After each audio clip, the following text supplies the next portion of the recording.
Okay, nice to see you all here today. I'm Katarina, for those of you who don't remember me, and this is Eeva. Hi. Yeah, so we're first gonna introduce, on a very general level, so what we want to do with this, and what we are interested in. We are hoping to write a text together on this topic. Yeah. So maybe you can actually already go to the first slide. So we wanted to put this dramatic image here. On purpose. Yes. Yeah, on purpose. Yeah, maybe not the best picture, but anyway. So to kind of clarify what we mean by this shared experience of gender interaction. So this dark side here is what we think is the part of the debate that gets the most attention, right? So it's kind of dark and negative. It's violence against women, oppression, economic exploitation, a lot of the themes that actually were covered yesterday also, and rape culture, harassment, and that type of thing. And that's, we don't want to neglect that. I mean, it's certainly there and it's important to tackle, right? But then there's this other layer, or we call it dimension also, of gender interaction, which is actually more marked by confusion and lack of skills how to interact with people in a more nuanced way. And what if we put the discomfort, that it's even when anything could possibly happen that is gendered, there's some kind of confusion of what's actually happening. Right, so that's the type of phenomena that we were interested in, I think. Yeah. Yeah. And our departure point for discussions, they started last year or so. And why Me Too? I think it started initially from this Me Too gone too far discussion, and it was very, we weren't really happy with that. We chose Me Too because, well, it's one of the most recent, one of the most biggest feminist mobilizations. It has made a lot of important movements. So we chose that. But once we started to look into the responses to the Me Too movement a bit more thoroughly, we noticed that there were roughly these two camps. So as we wanted to look into the Me Too gone too far, or feminism has gone too far responses, we noticed this opposite strategy, this opposite reaction, which was feminism hasn't gone far enough, Me Too hasn't gone far enough. And that was, we weren't also happy with that. So that's why we sort of wanted to find the middle ground of what these two responses sort of revealed and what they sort of evaded. Yeah, and maybe here we could also mention that, I mean, of course we mention here Me Too, but just to clarify that we're not so much, I mean, this might still change maybe the material, but we're not so much saying that, okay, we want to analyze or evaluate or criticize even the movement or its achievements or shortcomings. It's more like using those discursive strategies that can be detected there to sort of pin down that something that's actually a bit more general, like. So it's not just about the movement itself. Yeah, what is sort of underlies, what is happening beyond the movement, what interests us especially, and this is what we want to hear your opinions on especially as well. Yeah, so then the big question, yes. Right? So what do we mean when we say that both of these stances sort of evade something? The problem, as I see it, is that this Me Too has gone too far. That's kind of actually it doesn't have to do only with Me Too. I mean, it's kind of a general strategy. I think historically, every time someone wants more rights or emancipation, right? Then there's always a conservative group who says no, it's going too far, and this is very observable in many other debates, right? So there's nothing particularly intellectually interesting in that in a way.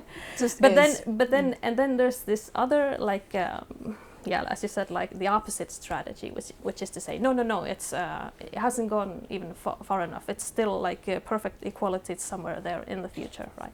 And this seems like more, of course, I mean, defensible somehow. But I think the problem is there that it's sort of a bit, well, I don't know, utopian is maybe the wrong word, but it's sort of, it just assumes that, okay, there is this perfect equality somewhere in the future and we just have to keep fighting, and whenever there's a difficult discussion somewhere and we don't know quite what's happening, is it harassment, is it not, is it gendered, is it not, then we just want to evade the question because, oh, it's someone who is, you know, just not taking us seriously or something.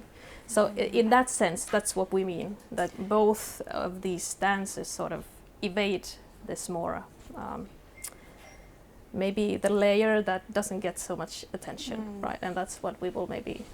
Yes, these sort of more invisible interactions. I'm especially interested in these sort of daily things that I think we all have an experience. They're not all necessarily gendered. We were discussing that yesterday, actually, because you can't be sure, of course. But these sort of, for example, we were thinking about examples such as assuming a lot of things. Let's say in couples dancing, a man and a woman are dancing, it might be probable that there might be some sort of sexual assumptions happening. If just opposite sexes are doing something together, doesn't necessarily mean that it's something sexual or gendered.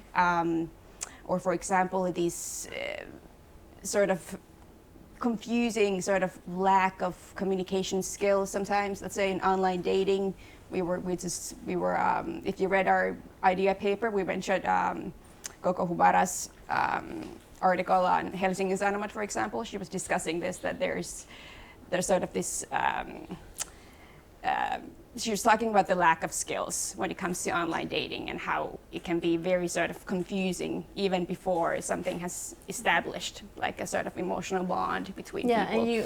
And then you want to share your experience? Oh, sure. Yeah, so my experiences lately with online dating has been very interesting because, for example, this man I saw twice and nothing was established, nothing.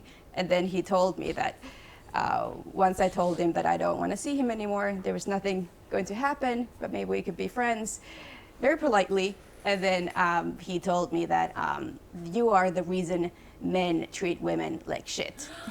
And your behavior, your attitude is exactly, this resonated a little bit like this incel culture. And somehow I was suddenly the reason that this is somehow threatening to you. Because I had done nothing wrong. I had, in my opinion, I was being direct, polite, and just trying to do the communication. But yeah, just one example. Yeah, of because something. why I thought that was interesting was because even when anything is even kind of possible to happen on the level of touch or anything, then there happens already this kind of recourse to positions and you know this. Yeah. And in this case, of course, it was a man, but it might be also the other way around. Absolutely. You immediately take a position and assume something, right? So this tells me that there's something already being assumed, some sort of pattern there, but it's not being discussed. So it's somehow these invisible interactions that we're talking about. I think we had some other examples. Yeah, I was just looking here, like, this commenting on appearance, I think, which would be a very kind of also mundane thing. Because I think ideally it would be, I mean, it should be okay that you could actually, that there would be room for commenting on someone's appearance without it being interpreted as some sort of, male dominance or something. So the fact that there isn't room for such thing is also kind of rooted in this gendered... lack of reflection of some sort. Yeah. And a lot of, I think, assuming. Yeah, and as you said, it's not always necessarily gendered. Like, it could be just like a general, this kind of like need to categorize people and categorize our ways of interacting. And sort of looking for comfort maybe in these sort of fixed assumptions. But then I think that's also what the irony, that I think it can be the discomfort that I often, or we might feel in these daily interactions that we're trying to understand, but then not willing to maybe face the discomfort of the more complex discussions that it might require. Yeah. Yeah, so maybe we can go to that.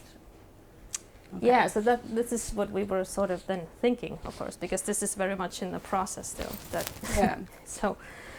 so if we say that, okay, there is this kind of layer or dimension of gender interaction that doesn't really get to the headlines or is not even generally discussed, then what would we benefit from such a shift of focus? That, okay, we would not look at the violence, harassment, like those things that are kind of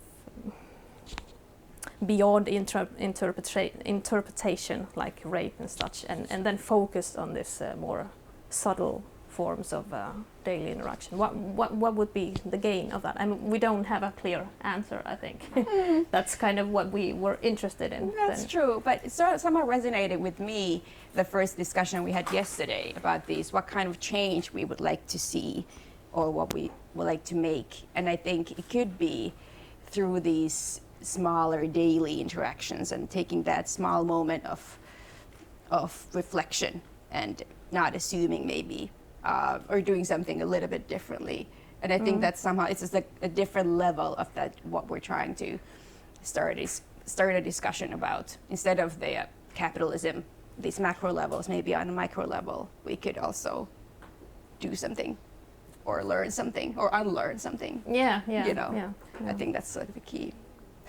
Do we have? Yeah, I think that's pretty much it. So we can maybe leave this here. Yeah, because I think we're within 15 minutes now, and we actually wanted also to Yes. just hear your thoughts, because this is really at this point Yeah. we don't come here with a kind of dogma or theoretical framework. This is just No. something we're interested in. Any thoughts?